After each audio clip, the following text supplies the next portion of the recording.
Hey guys, hope everyone is having a fantastic day. Just wanted to welcome you all to episode 15 of the Angry Advocate podcast. My name is Ed. I'm the guitar player of Death's Hand and owner of Advocate Media. And hi everyone, welcome to episode 15. I'm Ash, the owner of Angry Ginger Photography. I'm so excited for this week's episode.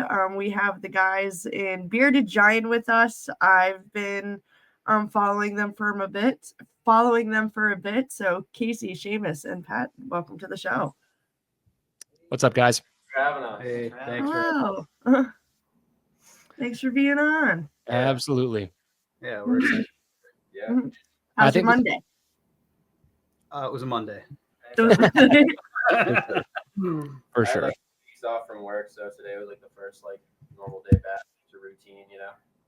Feels kind of good. Yeah, for sure. Yeah. That's awesome. Yeah, I think is this our second episode with a full band, or is it? Yes, Sidecarn was right? first. Yeah, that's right. That's cool. So yeah, this is fun because it's something that's not typical. You know what I mean? We don't not that we don't usually do all bands. It's usually we pick a specific person in the band and do something. So it's cool to have a whole band where we can kind of get more in-depth answers from multiple people. You know what I mean? Instead of just one. So it's kind of fun. I'm excited to kind of dive into some stuff and talk about some stuff with you guys and just get multiple multiple inputs from the bands. That's super cool. Sweet. absolutely. Yeah. So we can start. I'm going to hop into the questions. First one is, how long has Bearded Giant been a band, and how long has everyone been playing music for? Oh, okay. Who wants to go first? So we've been a band since 2019.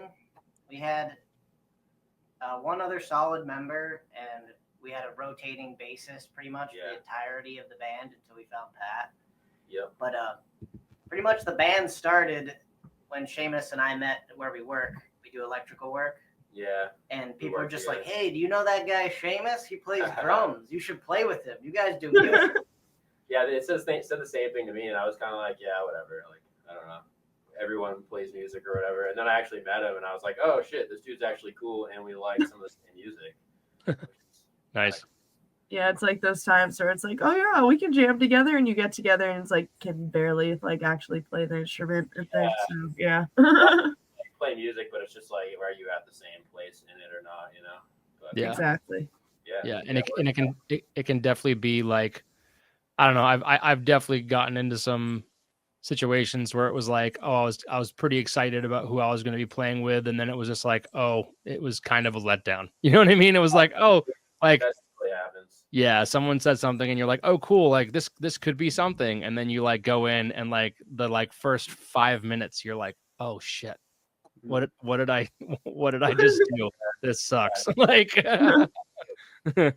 worked kind of good. We met through work, and then we kind of just started jamming, and then we met some other people through work that we formed Bearded Giant with, and then that was right before COVID. So we literally what did we recorded an EP and then couldn't play any shows because COVID happened. Yeah.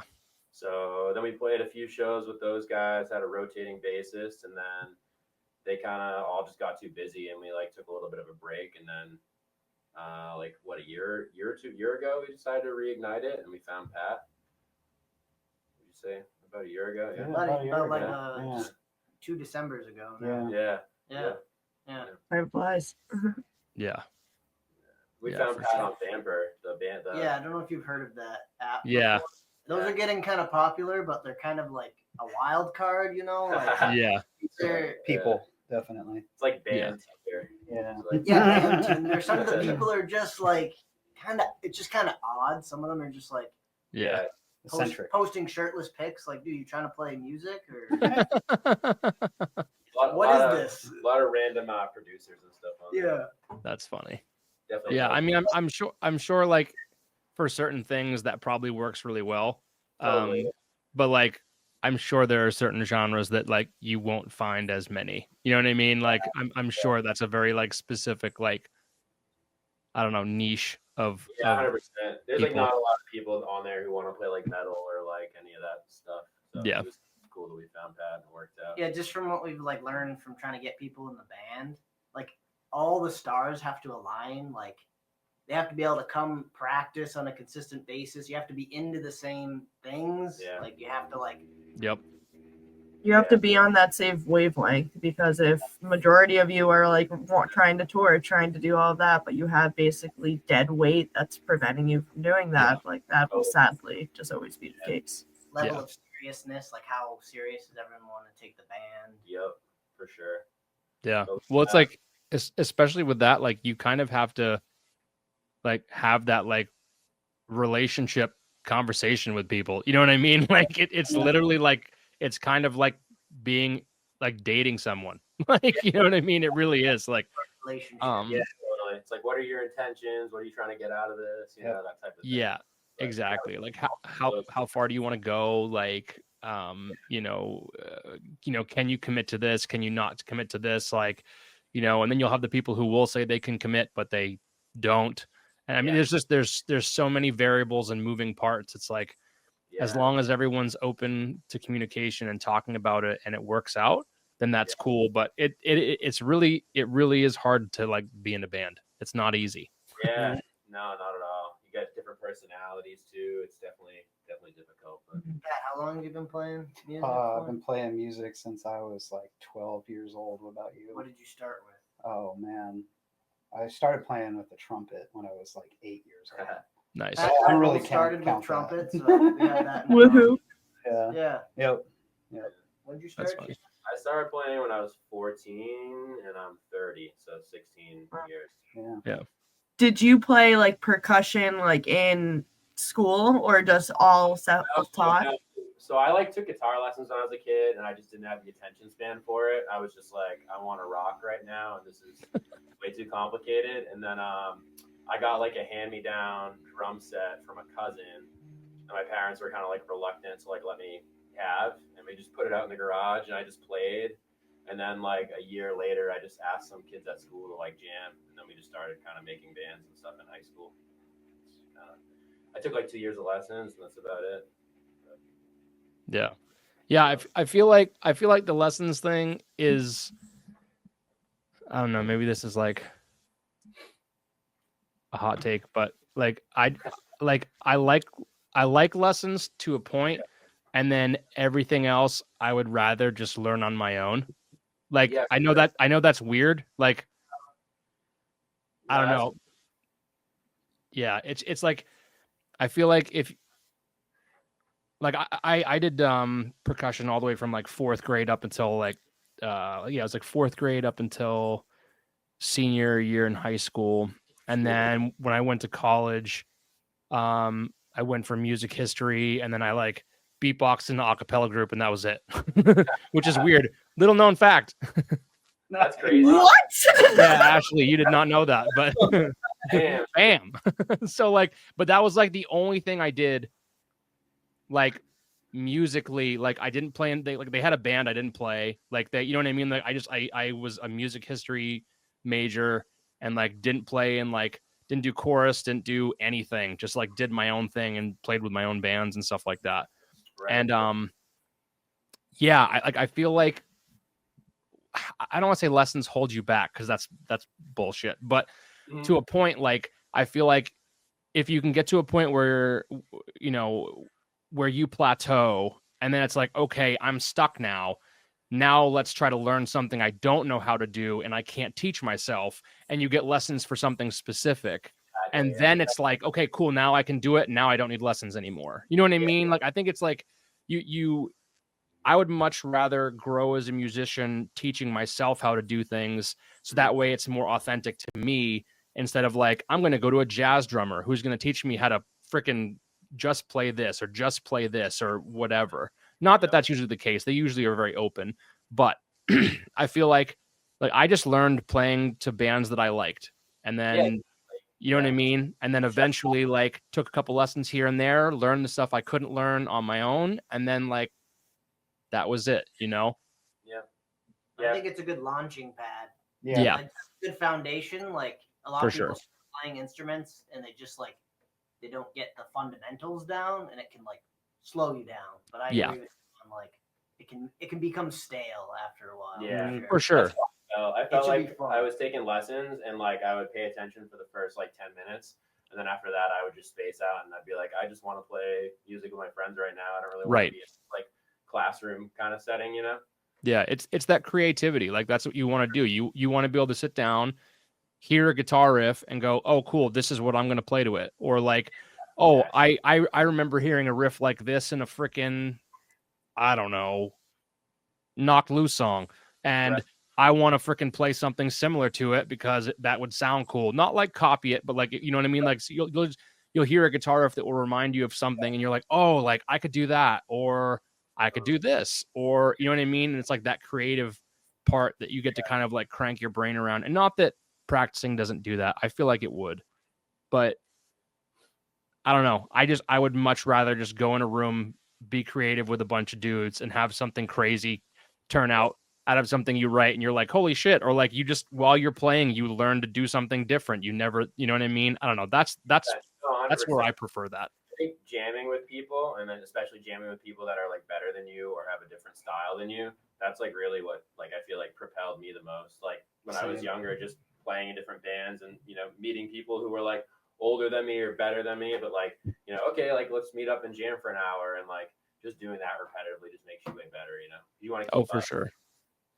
For sure. Yeah. Playing different genres. And I mean, I've played pretty much kind of like how you said, like I played a lot of different genres, with a lot of different bands. Like I played some grunge stuff. Like I mean, it's everywhere. I played in some pop punk bands. I played everything. And drums is my main instrument. I play guitar in Death's Hand, but drums was the instrument that I learned first. So I played drums in all my bands pretty much except for 2. And I've played in like probably 12 bands. So like all my other bands was drums, and like the 2 that I've played two guitar in 2 bands, one in college and then this one. And yeah, I totally agree with that. Like especially like when you play with people, and that was one thing. Like I had 2 kids in college who I played in a band with, who were both exceptional guitar players. And like they asked me to play drums, and like I'm over here like a metalhead, and like they want to play this, like I don't even know what I really want to call it. Like it's like post-punk type stuff, like a lot of tapping, a lot of like everybody's playing different rhythms, like no one's playing the same thing. There's like 4 different things all going on at once, and it was the most eye-opening band I was ever in. You know what I mean? Because it was like everyone's doing a different rhythm. Like I'm not doing what the bass is doing. The bass is not doing what the 2 other guitars are doing. Like it's this crazy, like, I don't know. And we sounded fantastic. And it's just like, that taught me the most about playing drums with other bands, I feel like, because I was just able to go like, oh, okay, I can either match the guitar player on this. I can not match the guitar player on this. I can match the bass player. I can not match the bass player. I can do my own, like, just there's so many different things that kind of like open up what you're doing. You add things to your repertoire, and then you take that into the next band or the next project, and you're like, I learned how to do this with the last guy, so I'm trying to do this time and do it a little bit differently. Blocks.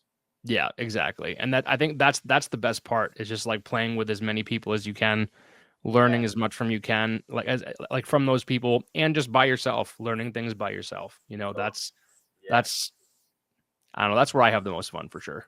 Going back to the lessons thing, you know how like when you're in a band, it kind of puts some accountability on you. Yeah. For some people, lessons is like some of the first part of that. Like, to hold you accountable. So like that can also be a good thing. Like, oh, for sure, for sure. Like, your teacher's like, "Did you do anything?" They know. Yeah. No, just like your band knows. You're like, dude, you didn't do anything. You didn't learn the song. Yeah, exactly. And you do have to have that, like, a little bit of accountability in every aspect of being in a band. It's just like you have to have money, like to put towards recordings. You have to have money to put towards merch. You have to have gear. Yeah. If you break cymbals, they're expensive. Yeah. Yeah. Yeah. It gets intense. I mean, and it's funny because we always talk about it in my band. It's like, like I'm 38. Like I've been playing in bands since I was like 14, 13, 14. And it's like, the amount of money I've like lost being in a band is probably like It'd be wild if you could tally it all up. I wish I could. Like it's probably like 50 grand. It's probably even more than that. Like I don't even know. Like it's ridiculous. Like I guess I try not to think about it because it's like I try not to either. It's funny how this all got brought up because it just kind of made me think like, but that doesn't matter to me because like I've had more fun being with my friends. So you know what I mean? I don't know. It's worth it. Like, yeah, you know, like you're funding your passion. You're funding like fun times for yourself. And exactly. And the thing is, like, with the community that is like local music and such, like, yes, you can absolutely have like a $1,200 bass and have like full blown setup, but you can like easily reach out on Facebook or to anyone and just be like, I'm trying to get going or just something. And there's like more than enough people that are like willing. So, like, you might not have the nicest gear, but like, there's definitely people that like can get like gear and get started like as needed. Oh, for sure, yeah. Great. Yeah, you can share stuff, or like if someone like sees something in you and they're like, oh, this guy's really cool and he's really good, like I'll help him out. You can use my gear or whatever. That's like Pat and I, like I have a setup that Pat uses, so we don't have to like carry gear in between where we practice, and he doesn't have to bring stuff. So like anything that makes that process easier, like less gear set up, more playing. Yep. Same. Like, exactly. I have 2 orange Super Crush amps. I got one here. He's got one there, and then we got 2 Heartkeep bass rigs. I got one here. We got one there. Yep. And we've just kind of like made the gear factor work a little bit. Yeah, we do the exact same thing. Like we have we were endorsed by a cab company, and cab company is no longer a company anymore, but like we have those cabs those are the ones that I keep that like we bring to shows, and then like I have 2 Mesa cabs that I keep at our practice space. You know what I mean? So it's like all we have to do, and like I don't run like tube heads anymore. I have a Fender Tone Master Pro, so everything is on my pedal board. So it's literally just pedal board direct into cabs, and I'm done. Right? Yep. Like so we've made everything super small. Like it's way easier, and it's like it makes sense. Like it especially like you said. Like I mean, like I'm 38. I know when you guys said what you're like in your 30s or whatever. So it's like you guys have lives that you have going on. Like wouldn't you want to spend more time playing than having like an hour and a half to set up everything or something? You know what I mean? Like who wants to do that? Like you know, try to use your time to the most that you can. Yeah, exactly. It's really the only way that you can kind of do it is like as long as you're all on the same wavelength and the same page, and like you streamline as much as you possibly can. Like that makes things super easy. Definitely the best way to do it. Yeah, for sure. Cool. We're gonna go into question number 2. What was your favorite show that you guys played in 2024? That's a good question. Yeah. What do you guys think? I think it's O'Brien's for me. We played at O'Brien's. Not to name drop, but O'Brien's. That was the first time I've ever played at O'Brien's. I'm still like getting into playing shows myself, so that one was the highlight for me. Yeah. I felt really comfortable. And we've only played 3 shows in 2024, right? Yeah, we only played 3 like the shows, last 3, besides 4 the months. backyard events, but Yeah.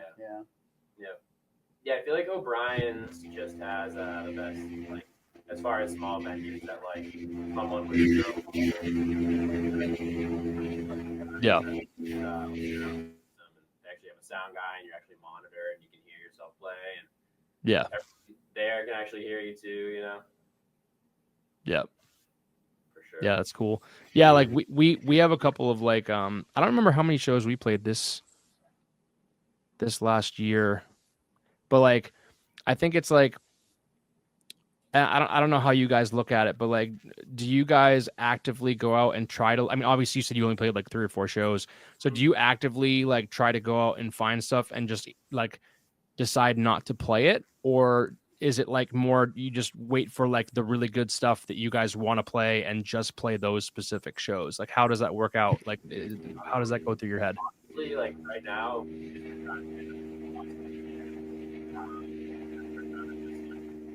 like kind of just breaking into things and like trying to be kind of. I feel like if you take enough time off, you just lose track of what. and like who's booking where and stuff. So I've just been doing like a lot of like almost like cold call emailing, and like Yeah. we've had like, a handful of bands that have asked us to play, which is cool. Just people that we know through playing music and stuff. And then yeah, I've definitely had like I've sent a lot of emails that just didn't get answered, and then Yeah. I've also had like a few that have replied. So just kind of, I guess honestly, it's just hitting people up and seeing what you can make happen. Yeah, for sure. Anyways. Yeah, that's something we tend to do too. And we I think last year we had a couple times where like we just like kind of overbooked ourselves a little bit too heavy. Not that we played that much because we didn't, but just like for us and our band and how we have things set up, like we we try to really think about shows, and like there's a lot of shows where we end up just saying like no, we can't play. And it's not because like we like some of them like we actually can't, but there are Yeah. other ones where it's like, well, depending on how and what everybody is doing, within that month or whatever, it just might not work out for us to play like 3 shows or whatever. You know what I mean? Like sometimes we just can't, So Like a it's little bit. interesting to see how people kind of like go about and think about that stuff, because like we just, I don't know, it would be nice to play 2 shows a month. Yeah. It doesn't happen that way, sometimes it's one, sometimes it's none, but like it all depends. But Yep. yeah, I mean, playing shows is my personal like favorite thing of being in a band. It for sure is definitely playing shows. The Yeah. recording stuff is fun, but like I prefer to be on stage. That's just where I have my fun. Totally. Yeah. Yeah. Now that it doesn't sound like okay, so I don't have my headset this episode. Usually I do. Sometimes my laptop, since it's a gaming laptop, will sound like it's gonna take off, and that's when you see I get randomly muted. So it was doing that before. But yeah, I was at the O'Brien show, and I like O'Brien's. Like, yes, it is somewhat hard to find parking, but like I genuinely like that bar. I like the setup. I like the space. And the vibe of that night, who else was on that bill with you guys? Witches was- Tears. Yeah, it was just us and Witches Tears. Yeah. There's another Witches band that Tears. dropped. Yeah, they were. Last minute. I mean, I guess not last minute, but that was like the first show that I've got through that booker. So I kind of just wanted to like take a show to like show that we're gonna do it, And then he's actually reached out to us to play a couple more since then, which is good. And I'm hoping that maybe they're like, I feel like the more you play for certain bookers, the more you play at certain places, the better you kind of, the better selection of like shows you get, just kind of Absolutely. for now, Yeah, it can definitely get like, I feel like and that kind of goes along with the point that I was saying too, is like we definitely took on some shows that it was like, oh, we probably shouldn't have done that, or we probably should have waited. You know what I mean? Because like we have a tendency, as soon as we get offered a show, like within an hour, we're like, yep, or like, nope, or you know what I mean? Like we're very quick to like make that decision. And it's Yeah. like, I feel like recently it's been, I don't know. I feel like we need to take a little bit more time to decide, like, is this a good one? Should we wait for something that might be a little bit bigger? Like, what do we want to do? You know what I mean? Because like the other thing is too, and it's hard. Like, Shows with huh? that determine any of your decision, like the bands that you'd be playing with. Yeah, for sure, for sure. Yeah. Yeah, Like- I definitely feel like that determines a lot. Yeah, definitely. Whether you fit with those bands or whether or not, it's like a show that's actually going to draw a crowd that would like your music, Yeah, exactly.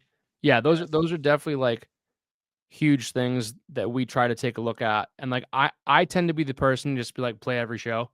Like, like, because like I don't care.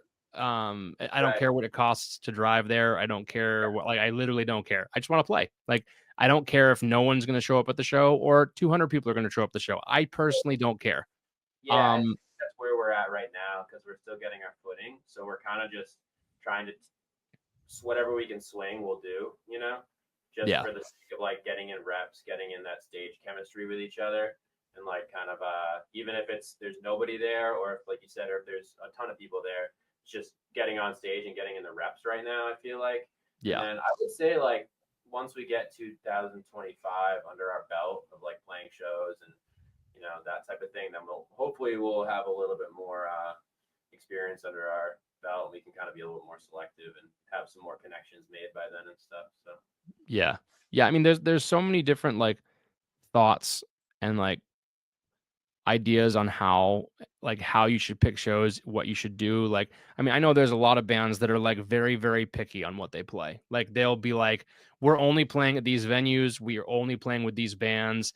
If we play like, I know bands that have lists that are like, we will not play with these 10 bands. Like, you know what I mean? It just, and it's not like necessarily hate. right.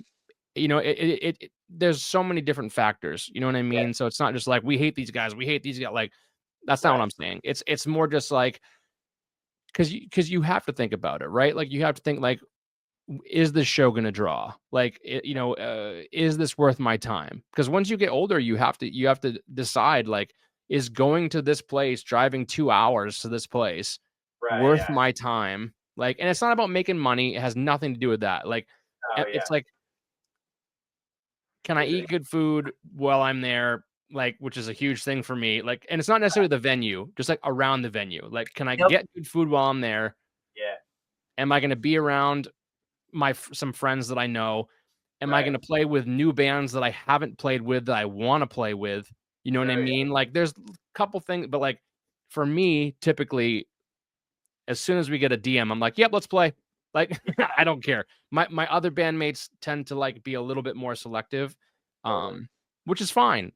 You know what I mean? Like, whatever, Yeah, I think the other thing to take into consideration too, I mean, for us anyways, because we like, if we have people come, because we're just not established enough yet to have a following, but like if we have people coming out to our shows, generally it's just going to be like friends and family. Yeah. So like the other thing to take into consideration is like what night of the week is it? And like, is it somewhere that like our buddies are gonna like commute to and like Actually show is up. it worth it for them to drive 45 minutes to come and have 2 beers, or is it on a Wednesday, or is it not worth it? Right. That type of thing. And then it depends too, like does the booker or does the venue actually care how many people you bring out, or are they just happy to fill a slot for that night and you're just getting in a rep for that night as far as like set goes, Yeah, exactly. And it's like, I feel like you'll find your groove, and you'll find like Totally.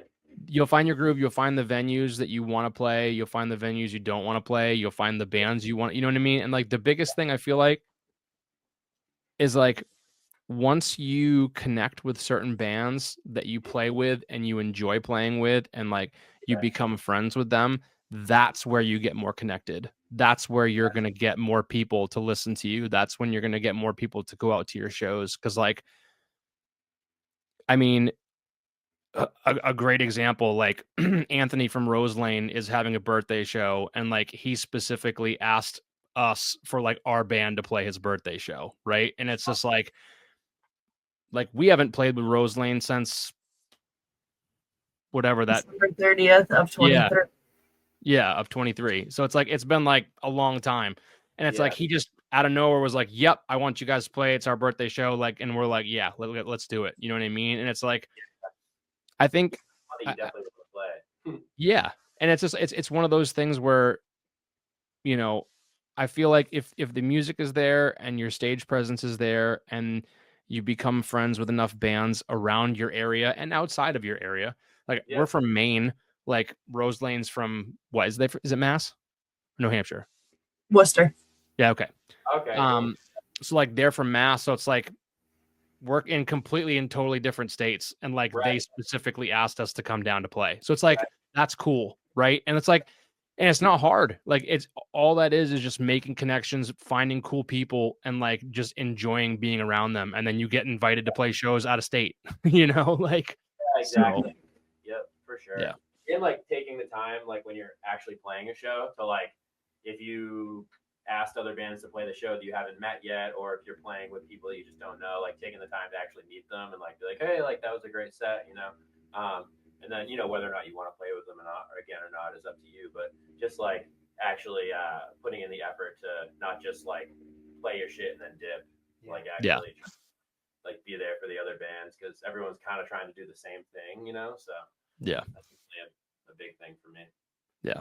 Yeah, it's super important. I mean, that's how I met Ash. You know what I mean? Is just going to shows and meeting people, and That same show with Rosaline was when I met Yeah. you. Yeah. Yeah, exactly. So it's just like I mean, it's cool. You meet people, you find people that you vibe with, you find people that like have similar interests, and things that's how this podcast was created. So it's like it's really cool that like just from going to shows and meeting people and putting forth your the most effort you can and your best foot forward personally, like opens up doors for you. You know what I mean? And it's like that's the cool part is like, and that's why I love this podcast, is because like I get to do it with one of my friends. Like I get to meet new bands. Like I get to talk to new people who I've never talked to before. Some people who I have, you know what I mean? But that's what makes this whole opportunity and thing, really important, is just like, Cool. and having fun, I also feel like there is an element to like playing shows where like sometimes depending on like what your role is at the show, you may not have a ton of time to like talk to the other members and actually get to know them. Like if you book the show or if you're the photographer or whatever, you might be running around a little bit. So this is really cool to kind of be able to like actually talk and kind of talk kind of stuff. It was really cool. I was at the Middle East last week, and Voluntary Victim and Vitalizer on tour right now. And there was someone I'm like sprinting by because I was, as we were just explaining, doing photography, and then as soon as the set ends, like getting my butt to merch because I know that the band, oh, here goes my laptop, is like having to do things and such. So like anything I could do to make it easier. But as I'm sprinting by, I stop and I turn, and there's a girl there, and I'm like, "Are you so and so on Instagram?" And she's like, "Yeah." And I'm like, "You have followed me since like I first started my Instagram. I think I have seen you, but I never have time to stop or even say anything. So thank you. You're amazing. I gotta go by." And it was like those moments are exactly like why I want to be doing this and those exact conversations, because that's even explaining. That's how Pat and I met. We used to work together, and I remember like we were into the same music, and I like always said, whenever you're in a band, like let me know. And they are one of the most supportive bands of Angry Ginger, and vice versa. And that's exactly why we do this. Yeah. And that, like I said, like I think that's the best part, is just being able to meet people, have fun, enjoy what you're doing, and just like, I don't know, seeing where it grows, because it definitely opens up so many doors and makes things not like super easy, but easier for bands when you do that, Just the more people you meet and the more you do it, it's just like just make those connections and more stuff can happen, Oh yeah. Question 3. Who are some of Beard Giant's biggest influences? Casey, you go first. Yep. Singer must answer first. Yeah. Casey like kind of streamlines a lot of our writing, so he should definitely answer that first. Yeah. I think my greatest influence right now is Baroness. I don't know if you know that band, Ed, but I just really like Baroness because they're like the best of all worlds. Like I really like sludge metal, but I really like, the alternative rock stuff at the same time. Like I don't like just doing one thing. So like definitely mostly sludge metal stuff, but also in the past, like personally, like Bob Marley, Iron Maiden, even stuff that isn't related to like a sound that I want to go for. Yeah. It's funny because I have heard people say like I've showed them like little clips of our songs and stuff. They'd be like, "Your guitarist like reggae?" I'm like, actually, he does. I didn't even realize that, but I had a teacher who played with a lot of reggae guys, so he like really had an impression on me, like because they're just like robotic with their rhythm. Like those guys know how to just be rhythm guitarists, so that had a huge reggae music. I mean, you have to be a very good rhythm guitar player to play reggae. Like a very, very good, like, yeah.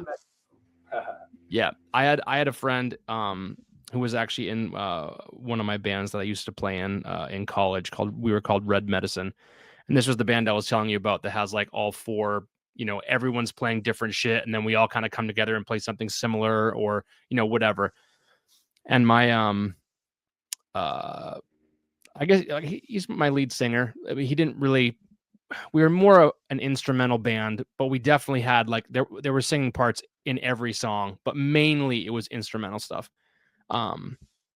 And he was like a huge, huge, like ska and reggae, and like he loved the Police, like was obsessed with the Police. Yeah. And so like if you listen to any of that type of music, and like I just remember like him playing like any type of like ska chord or reggae chord, and you would just watch his hands, and like you said, it's robotic, like, and it's perfectly on time, like, and it has to be, like, it literally has to be. It can't be. I don't want to say it can't be sloppy, because reggae definitely has that like very kind of easy feel, but you have to be on point playing it. You know what I mean? And it's just like, so it's that's really cool that someone caught that out of what you like, what you write. That's really interesting. Yeah, it was actually my uncle. I was showing my uncle one of our songs like years ago, and he was like, "Oh, it kind of sounds reggae-ish." Yeah, that's super cool. Yeah. It's awesome to kind of see, you know, like I definitely have a specific way that I write guitar. And I mean, my other guitar player tells me all the time. He's like, my other guitar player is our lead guitar player, even though we don't really have a lot of lead stuff, but he's more talented in that respect, and like either doing solos or coming up with certain things. He's a lot better than I am. I'm more of a rhythm guitar player. But there are parts where I'll play like this riff part that's got like it's very rhythmic. It's got a lot of patterns and stuff in it, and like he can't play it. Like he's like, dude, I can't play what you're playing. I'm like, what do you mean? Like it's not that hard. He's like, dude, your rhythmic style is completely different than mine. Like the way you pick, the way you write things is totally different. Like I don't have that skill set, and I'm like, oh, that makes sense because I don't have the skill set that you have to play, you know, some of the riffs that you have. Yeah, like so it's like we really, when we write, like if we write very weird. Like I'll write a song, Kyle will write a song, and we'll just go with that song, and hopefully we can play what each other writes, and that's just how it is. Like it's just like, well, whatever, we'll figure it out. And then if we can't, we'll like go in and like do a couple changes here and there. Kyle writes most of the stuff that we play, but I write a couple of songs here and there. But yeah, it's interesting that like people can pick out those kind of things, because I'm sure with like, I know with my writing, I have a very specific writing style, and you can kind of pick it out. And like, you know, Kyle, our other guitar player, has a very specific writing style. He writes like as if he's on a freight train. It doesn't stop. Like it's just like it's constant. And so it's like sometimes I'm like, dude, we gotta like, it's moving too fast, too quickly. Like we need to pull it back on some spots, like to kind of get like a little bit different of a feel for the song. Yeah, give it some dynamic. Yeah, because I mean, like he'll chug from the beginning of the song till 3 minutes and 33 seconds. Like, you know what I mean? Like he'll just go. Like, and it's like, and that's cool, and it works for a lot of bands. But like for me, like I want to have a little bit of something that's unique to us. You know what I mean? And so it's like if we can take, and he writes great riffs, and so if we can take what he has and then add more of the chord structure, slowing down, open choruses type stuff that I like to write, like it tends to mix that stuff really well together, you know? And so it's like I feel like we mesh together pretty well. And that's the thing too, though, when we were talking about like getting people in bands too, like just because you have two guitar players that are good doesn't mean they'll mesh well together and they'll write well together, you know? Yeah, it's like it really depends, because like it's just what how can you utilize that person's skill, you know? Like someone might be a better songwriter and better at structuring a song, but they may not be as technically good as another member.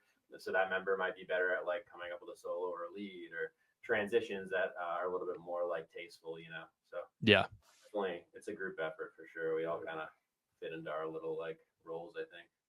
yeah. And this, I'll add this on top of what you're saying with the roles.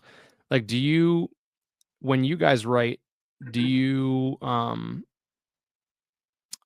like do you all write together in the same room at the same time? Do people bring whole songs in and you work on that? Like how is that structured for you guys as a band? Yeah.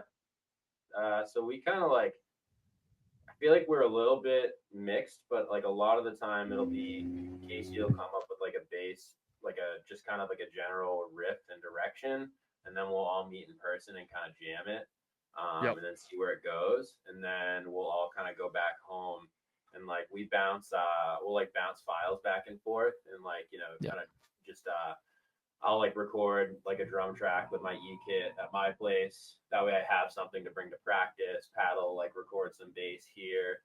That way he has something to bring to practice. And then we'll see how it actually sounds in person, And then we'll end up tweaking it even more in person and then going back. So it's kind of just like building blocks. And then sometimes we just like, especially recently, we've had a few songs where we kind of just hit a wall with. Like it's just, we kind of hit a wall and we're like, we don't know where else to go with this. So let's just kind of keep jamming it here and there and see if anything kind of like sparks, Yeah. So, yeah. Definitely Yeah, super like broad, like how to like write a song, There's like so many different. Oh yeah. Yeah, there's so many different ways. And like the way we typically do it is like Kyle will either write a whole song or I'll write a whole song, and then we'll bring that to the table. Our drummer will just add drum tracks to it. We don't have a bass player, by the way. I don't know if you guys knew that, but we do not have a bass player. We do I know. Yeah. We actually refuse to have a bass player. That's the part that we refuse to have a bass player. I will die on that hill with this band. Everyone tries to tell me not to, but and the main thing is because we don't want to like we have 4 people who get along who all know their roles, and we never had a bass player. So like, why do I want to interrupt like our stuff? I just don't. Question: do you still record bass and do you still like backline bass? Yeah, we backline bass. Yes. Yeah. Okay, that's what I thought, and I was just like, you've still sounded like Yeah.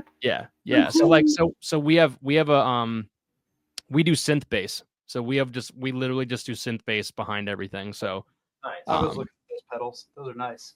Yeah. So it's pretty much like I record a MIDI track, and then send it to our producer, and then he picks the synth bass sound to go with the rest of our recording, and then we just play that on backing tracks because we have nice. we have a bunch of synth stuff. We have synth bass. We have a couple of like, we have 808s that drop in the back. We have shotgun sounds that go in the back. We have like random keg hits that are in the back of shit. Like it's insane. Like if you go into it, we have like a bunch of stuff that's like auxiliary stuff, like kind of on top of what we play. Have you guys been doing the backing track for bass for a long time? We've been doing it the entire time we've been a band. That's crazy. So you guys have to be really locked in then. So yeah, we play to a click. So you have a click like in ear, like when you're playing live, or so I don't. It's just our drummer. So our drummer plays to a click and gets all the backing track in his ears, and then the rest of it goes to front of house and plays through that. So we've thought about having all of us have in ears, but like we don't need them. Like the drummer is like tight. Yeah, and Kelly's very tight. He's very good. We don't, and this is funny too. We don't practice that much. We might practice once every couple months, and I'm not even kidding when I say that. Like we don't have time to practice. So yeah. So like we have that show at Bad Burger on the 18th. Ashley, 19th. 18th. Okay, cool. So it's the 18th. 18th. I'm still muted. That's good. So we have that show on the 18th. Like we literally haven't practiced in like 5 months. And so like we just had our first practice like 2 weeks ago, and then we're gonna have a practice this upcoming week or on the 12th, whenever that is.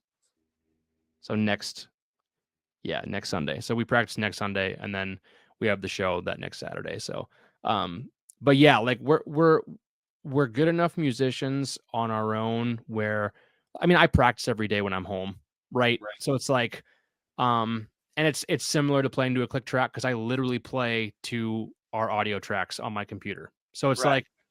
like I'm practicing to a click track with the band anyway. So it's like as long as you're and it is literally the exact same click track, you know. So it's like as long as you keep yourself, you know, up to speed and your hands up to speed. Kyle, our other guitar player, hasn't been playing with us much lately because he's got a lot going on, but he's now jumping back in. So we actually were playing as a 3-piece, so just guitar player, singer, and drums with bass backing tracks. So it looked super weird.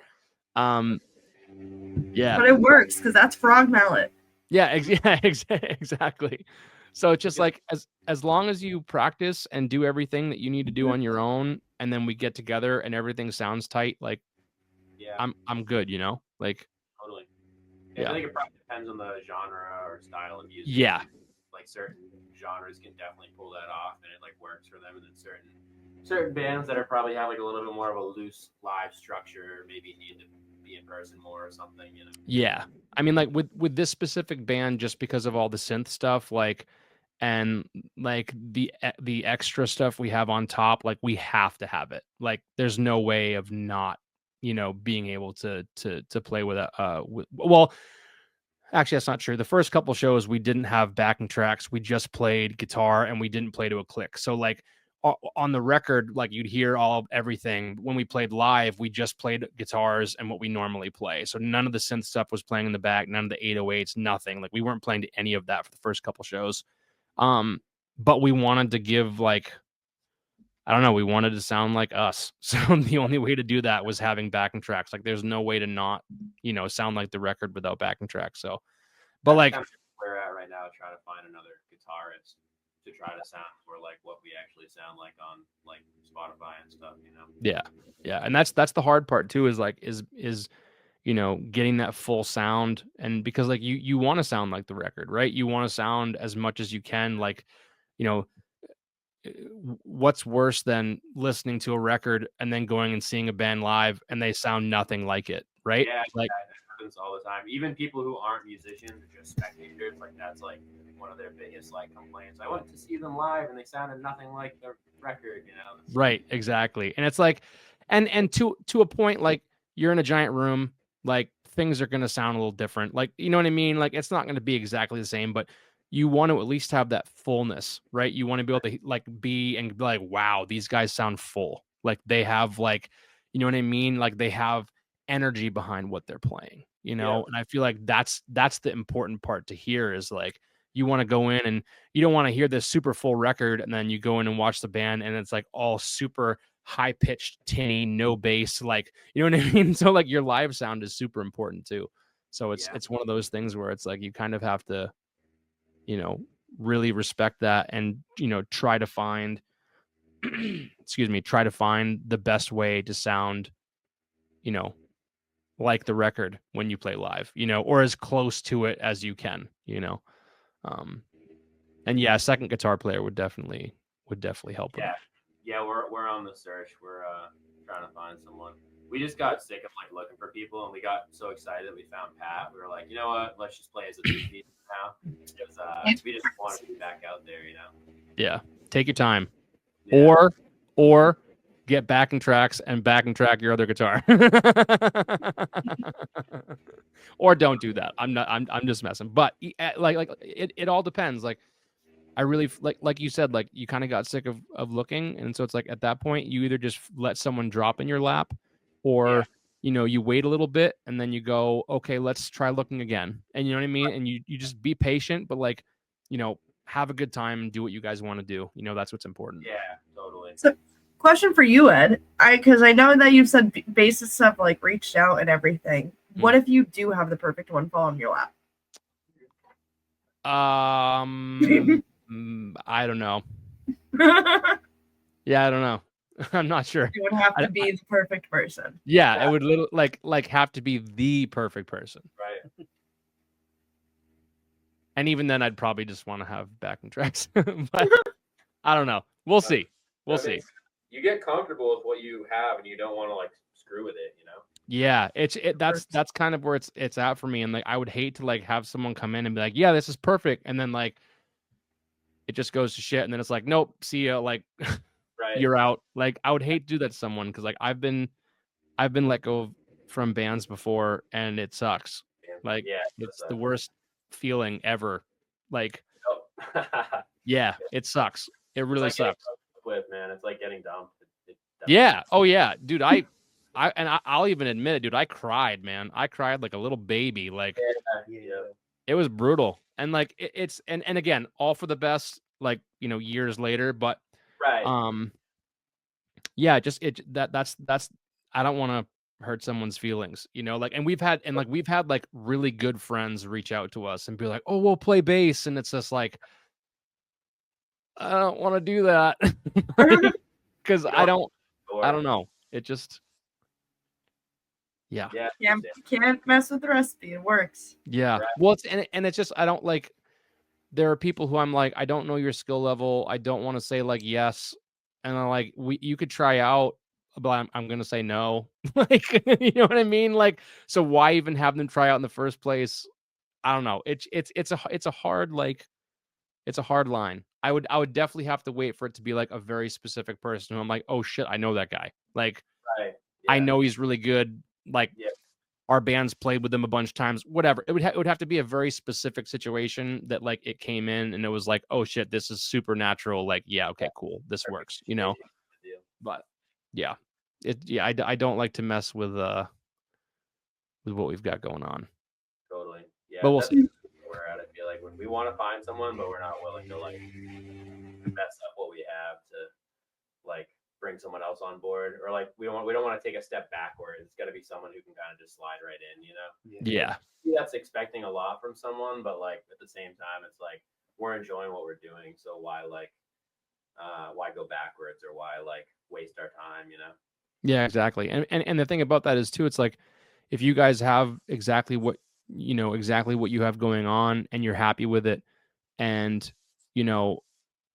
yeah, like you said, there's no point in kind of messing with that. Like you might as well just go with the recipe you have, and unless this someone comes in and they just slide in perfectly and it works, that's cool. But like you also want to have those people too. You don't want to have the people that you kind of have to drag along for a super long amount of time. Like it's, if you guys have a momentum and you're building something, like you don't.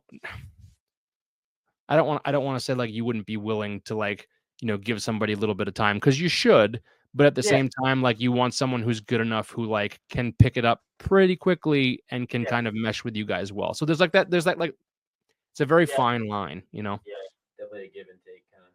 Yeah. Yeah, for sure. Cool. Yeah, we'll jump on to the infamous question that we love to ask everybody. Who are some of your favorite local New England bands that either you've played with, haven't played with, anything, doesn't matter. Yeah, that's a good question. You guys want me to? Okay. Yeah, so we played like a month ago with this band called, all the bands are great, but we played with this band called North Star the Wanderer. They were amazing. Yeah, they were really good, and I just felt like they had a similar vibe to us, not so on the nose that we're the same, but I just think they fit on a bill really well with us. And they're really cool, and I definitely think we like hit it off with them, kind of like chatting. Their drummer was really cool. I was talking drums with him, and he actually turns out he lives close by to us, so probably gonna try to chill with him sometime soon. Oh, that's cool. Yeah, yep, yeah. That was really good. And then as far as bands we want to play with, I don't know if you guys have heard of Mother Iron Horse. They're like kind of like they're kind of like a stoner doom metal band, but they have like a bit of like hardcore vocals. Love it. Pretty sick. Where are they from? I believe they're from Mass. Yeah, from Massachusetts, or maybe Rhode Island, honestly. But I've like known they've been around for a while. I don't know them personally. I just like their music, and I would love to open up for them sometime. So, shout out to those guys. I don't know you, but hopefully we can. Yeah, I'll check some of those out. The one of the names sounded familiar, but maybe it's just I've seen him on a flyer or something. I'm not quite sure. Yeah. Yeah. That'll be fun. I'll definitely have to check that out for sure. Yeah, there's a couple other bands from because we're kind of like out of the Lowell, Mass area, like Southern New Hampshire, Lowell. So there's a band that I'm trying to get on a show soon called Crow Feeder. That's really good. And another band called Knockover City. That's really good. They're kind of like I don't know, like experimental hardcore or something. I don't want to say what they are because they probably have their own version of it. But Yeah. You want to mislabel? yeah. Insult anybody. Yeah. Yeah. Ever since the first time I've listened, like gone to a show and everything, someone that I would love, which I'm now doing shows at Bad Burger, so I'll be in touch with y'all. But there's a band from the Hudson Valley called Low Fiction, and it kind of has like that some of the same like vibes and everything that like you guys play. So when I set up a show for you guys to be at Bad Burger, I'm reaching out to Low Fiction because I think like that would be such a good mix. But if you have not listened to Low Fiction, check them out. Yeah, I'll have to check them out. Check them out. Yeah. You said Low Fiction? Low Fiction. Cool. Well, Yeah. dog's throwing a fit. It's okay. Mine's been Happens. sleeping right now. I was gonna say we have had some fun animal times on here with seeing dogs and cats and stuff. So We got a new dog too, so that's How are they getting along together? along great. Not to crash the podcast with a dog show, but yeah, that I could show you all kinds of puppy pictures. They're just so cute. that's Rest of awesome. the day, it's just ridiculous. Honestly, that's the biggest like hurdle is like, oh, are these two dogs gonna get along? Like, are they Yeah. like, is this gonna be like complete separate rooms, or do we have to like, they're perfectly fine and they're like all over each other, which is the best. Like we have 4 dogs and all of our dogs get along. A couple of our dogs have some slight like food aggression issues, so we kind of have to be careful when we feed them. But like outside of that, that's not, everything else tends to be fine, and they're fine around each other. So like we're very specific on how we feed them. We have to separate them and do all that, and everything's fine. But like, we have 2 miniature dachshunds, which they get along awesome, and then we've got 2 pit bulls who are like, I love watching them play. It's super cool. You know what I mean? It's like when you have 2 dogs that are just like, they know each other, like they have never gotten in a fight with each other. They know each other's limits. And it's like, you can just watch them play and you're like, oh, cool. Like they know each other to a T. You know what I mean? Like, so that's always fun. Yeah. That's cool. Last question. Goals for 2025 and shows coming up. I'll do the shows coming up and you guys can do the rest. All right. Shows coming up, we have so we're playing at the Silhouette Lounge in Alston on January 22nd. So that's in a couple weeks. That's just a booker that we've done a show with before, kind of asked us to just jump on it. So I don't know any of the bands we're playing. Well, actually, that's a lie. I know one of the bands we're playing with, but it'd be cool to see some new faces and stuff. And then we have one February 22nd at Kodo in Lowell, Awesome. which should be cool because I've actually wanted to play there. I've like gone there for Chinese food a bunch of times, but haven't been able to figure out how to play there, like who books it or whatever. Did you do it through a guy named Eduardo? So it's funny that I was just texting. I don't know if you guys know the band Bag. Yes, I just saw them at the Middle East. I love Bag. Their guitar player Mark, I'm friendly with. He actually does some of our graphic design and stuff. Awesome. So I was actually Wow. him, and he gave me that guy's name, but that was after we already got asked to play the show. But now I know for the future. So That's funny. That's super cool. Yeah, then we have Mark's a wicked good dude, by the way. So Yeah. another one That's funny. on February 27th at the Cantab Underground, which we played at before. And then we have another one February 28th, the day after. That's tentatively happening. I'm still waiting to hear confirmation, but that's at the Worthen Attic. So that's Nice. close by as well. So That's hilarious. Okay, so Seamus, Mark, I just looked back at the pictures to confirm it was him, the guitarist. I Yeah. got a video of Mark I'm like recording them at like their set and everything. And he goes to like bang his head, his hat goes directly and hits my camera. I like instantly went to find him and show him and everything. But yeah, That's holy fine. cow, it's such a small world. It is a small world. Yeah, I've actually known Mark forever. Like so long ago, when I was like, I don't know, like 19 or 20, him and I met through we were doing this thing for this dude who had like this like compilation CD thing that he was doing where you would like put a bunch of band songs on a CD and then like go to like a big show, like a Day to Remember show or whatever, and basically just hand them out and like try to like pair them up with like giving them out at shows that kind of match that genre and stuff. And but anyways, that's how I met Mark forever ago and just kind of kept in touch with him since. But That's cool. Wild. Yeah. Holy cow. small That's world. fucking funny. I'm about to like post that video as just like a joking reel. Like I'll have to text him after this, give him a hard time. Awesome. What Yeah. goals? And then goals for 2025. Yeah. Got to write an album. Yeah, put out the first LP. Mm-hmm. First Bearded Giant LP. It's kind of a lot of pressure, at least for me, because first LP is like, what does this band sound like? You know, it's like you're making a statement. Like, so really just that and just refining our writing process. You know, it's always a journey. How are we going to write? Yeah.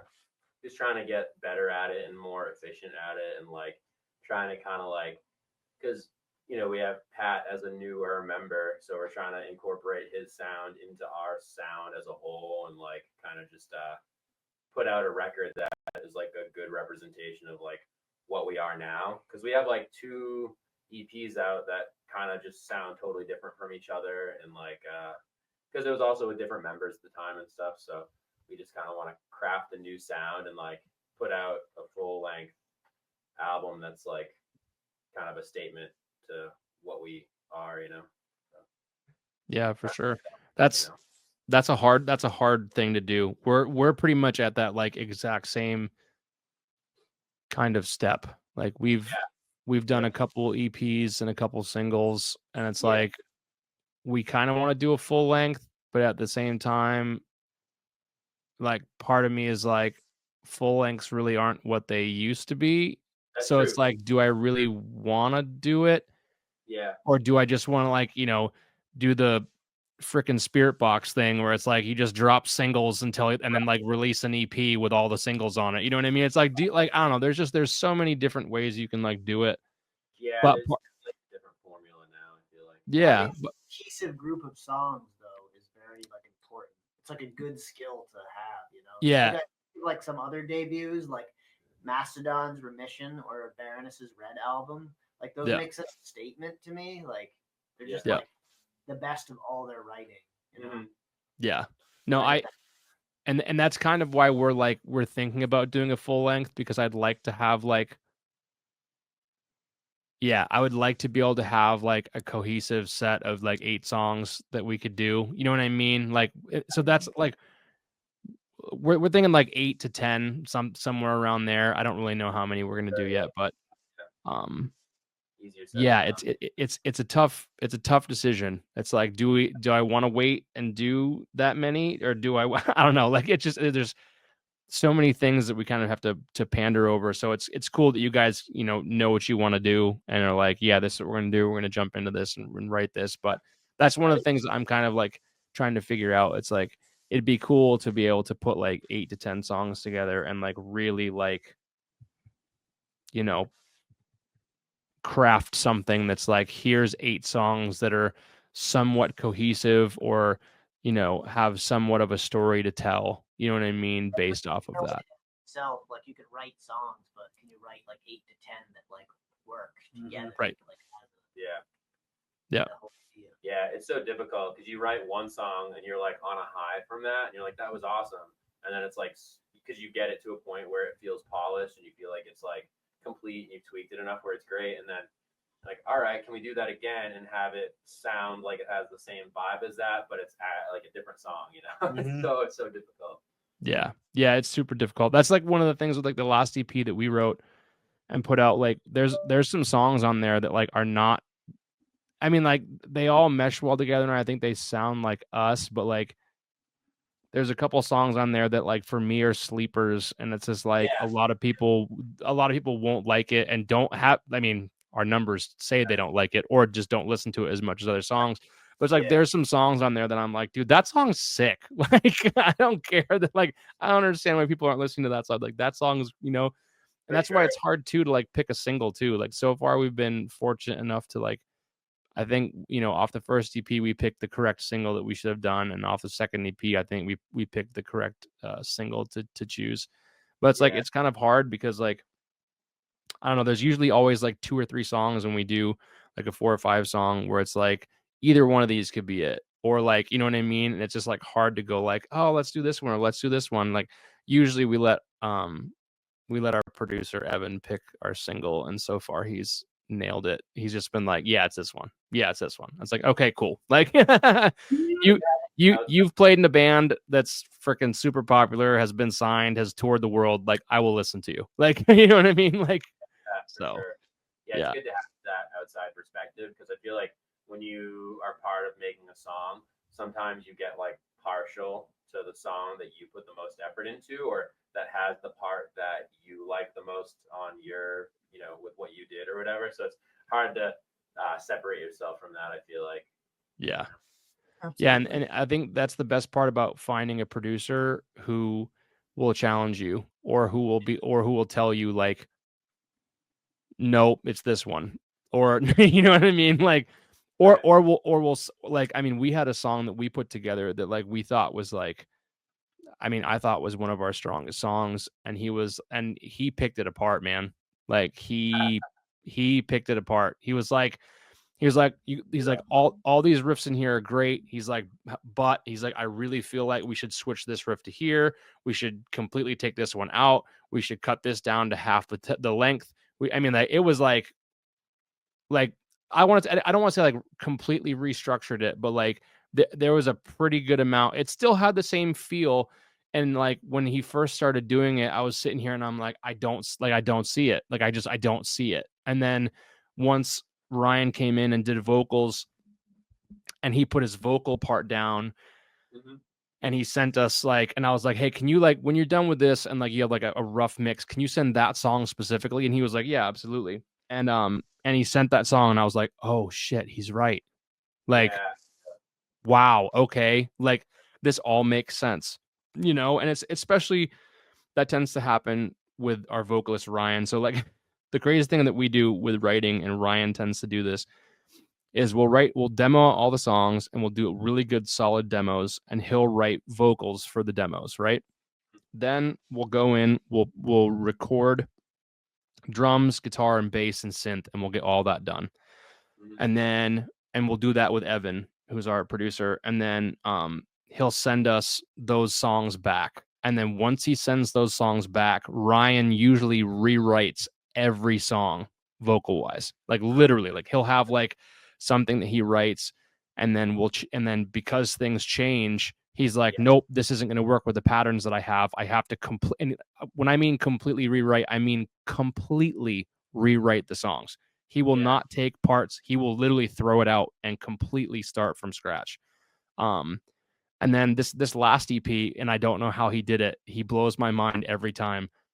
He literally wrote every song the night before he recorded. So like he literally like wrote all the lyrics the night before, went to Evans, recorded everything, and like I was like, dude, I love your delivery and everything. Like there's nothing that I would change. Like it's freaking awesome. You know what I mean? And it's just like Cool. that's cool. And because that's what, and then we got that song back and I was like, oh my God, dude, like your vocals and how you layered it makes the song exactly how it needs to be. You know what I mean? And it just like, it's cool to like get a demo and you think it's going to sound one way and then you release the actual song and you're like, holy shit, this thing morphed, you know? And it just like, I don't know that recording. I've never really recorded with a lot of bands until this band. What? Holy crap. I have no idea what just happened. We just switched screens. I had to have somehow. I don't even think I touched anything. Thank you for telling me that. I want it to be a screenshot of right when it It's happened. good. I'm just like, This is too close. That was awesome. And this is why I love recording straight through, because weird shit happens and we get to He gets incorporate to it be a into the part of stuff. it. Oh boy. Anyway, I feel like it's really cool to be able to see like those demos morph into something completely different, and then you're like, oh my god, this is exactly how this song needed to sound, or whatever. You know what I mean? Kind And of goes to show you it's good to not be like too married to your ideas. Like, don't be too tied down by your ideas, because yeah, someone else can hear it and just be able to completely change it with a fresh perspective. yeah. Sometimes And, too far into it to see it. and change it, but not change it to not be you. You know what I mean? Like Yeah, able yeah. like to be able to keep it and go like, okay, well, this is Death's Hand, or this is Bearded Giant, or whoever, right? Like this is what they're looking for. Okay, but like if I take what's here in front of me and just make a couple of small adjustments, shorten this part, move this part, maybe flip these two riffs instead of it, make this the verse riff instead of the chorus riff, which is what Evan's done. Like we've written parts where like, oh, this is the chorus riff, and it ends up being the verse riff, and I'm like, this makes way more sense. Like I don't like it. Just it's crazy. Actually, our single that we just came out with off the EP we just had, it's called Run From It. That's exactly how that happened. Like the chorus is actually supposed to be a breakdown, like but it ended up being our chorus. Like so, like it was just crazy. And it's cool to kind of be able to look at something and just go, oh my god, this makes more sense this way. Or like you can add more, for us at least, we can add more synth parts over this to make it a specific way. And it's just like Evan, I feel blessed to have Evan as a producer. I wouldn't go to anybody else. I've never really had the opportunity to go to a bunch of other people, but just having him, and his abilities, especially with doing like, production type stuff on top of what we want to do, is he's just exceptional. So it's just really cool to be able to have someone like that, to be able to like still have us be the band we are, but just make us that much better. That's It's great. What's the name of his studio? So it's Evan Sammons. He's the drummer for the band Last Chance to Reason. They were a band. I can't remember what record label they were signed to. But the lead singer in Last Chance to Reason is now the singer in The Contortionist. I don't know if you know that band. I've heard of it. Yep. Yeah. So, but yeah, Evan's studio. Why am I blanking on the name of his studio right now? I don't even know if it technically has a name. I'm gonna blank. I'm gonna look it up right now though, because I can. For our last single, we went to Blackheart Sound. It's Yep. Yeah, the dude's name's Eric Sauter. Oh yeah. Yeah, he was awesome. Definitely like by far the best studio experience I've had throughout the years. Like he was just like the most efficient, and like Yeah. kind of like he was just ready to rock, ready to go. Yeah, we had signed up for an 8-hour day and we were done in like 6.5. Oh, that's cool. It was amazing. Like, Shout out. Yeah, definitely. Shout out to Blackheart Sound and Eric.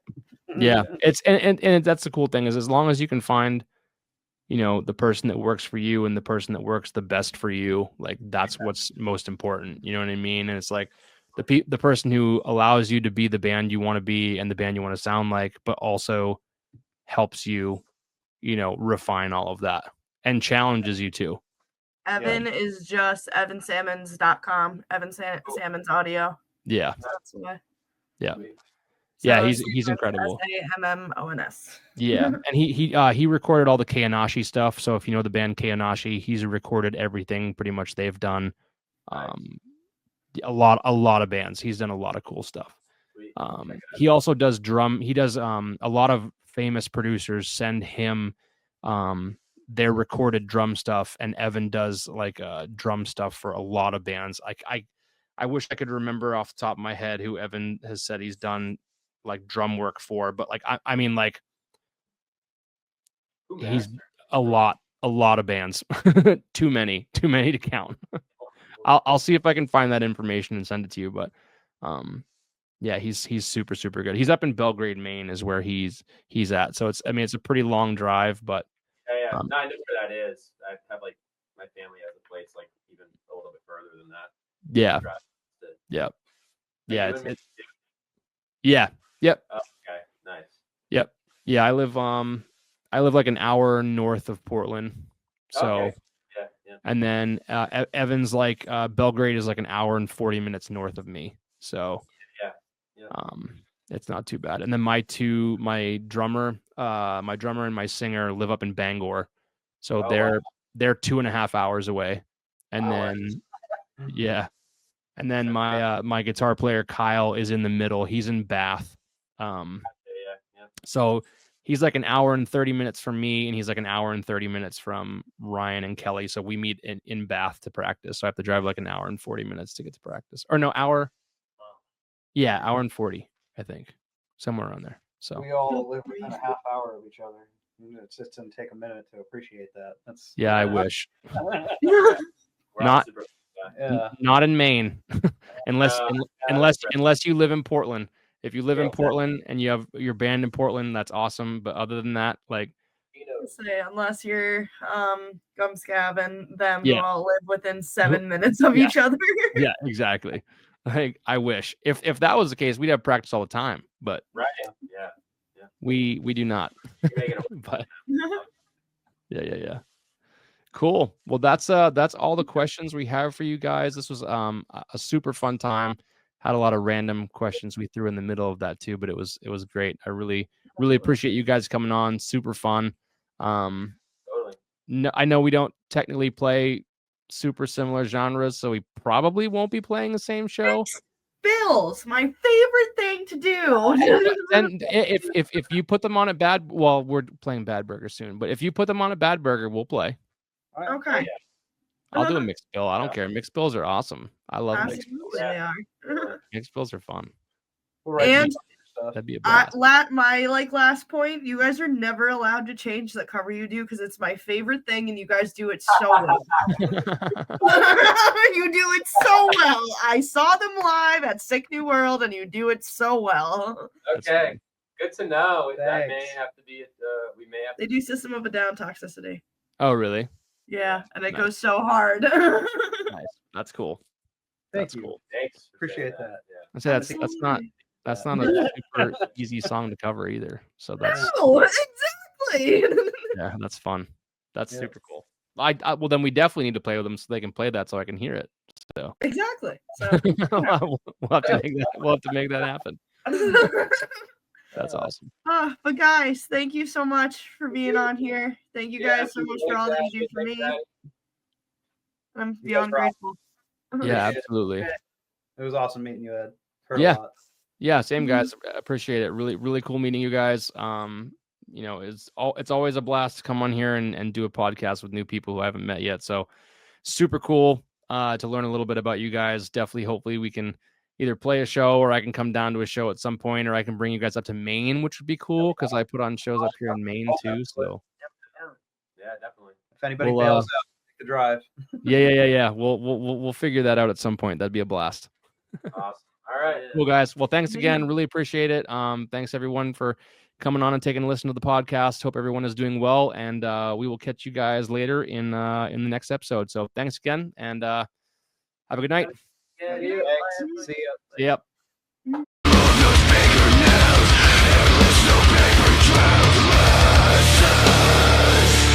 Restoration